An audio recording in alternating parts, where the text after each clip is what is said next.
Morning, guys. Today is 28th of January 2025, and I just want to show you a couple of trades that I took yesterday and give you some insights on my strategy, which is a very simple one. Now, I know a lot of people they hate trend lines, especially like seasoned traders that they think trend lines are something stupid and nobody should use them. But I have backtested hundreds of trades with trend lines using only trend lines, and I can confidently say that they do work. So there was two trades. One was a short trade, one was a long trade. They were all in the span of yesterday, half a day yesterday. Well, actually this closed here, so from 4 p.m. until 9 p.m. First trade, the short trade, but the P&L was basically the same.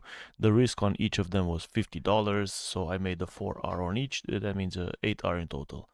Now, I'll show you the first one, which is the short.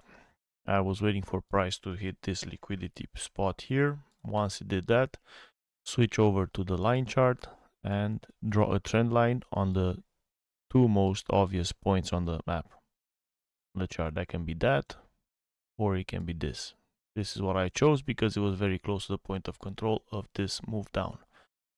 Once that was done, this is on 3 minutes, guys. Switch over on the candle chart, and then you took a trade on this close here.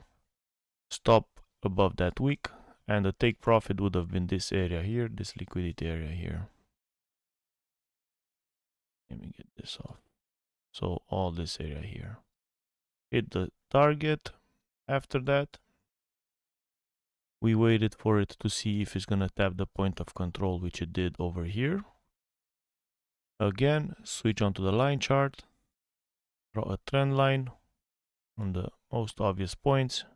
The rule is you have to have at least two connecting points.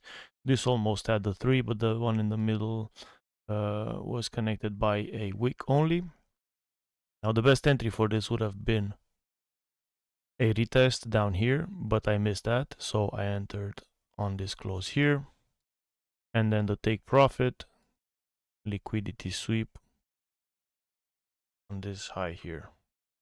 I closed early just because I was looking at the order flow, and I've seen that there was some divergence with the CVD, so I decided to cut the trade early as I was happy with the results. 8R, 2 trades. Let's fucking go. See you on the next one.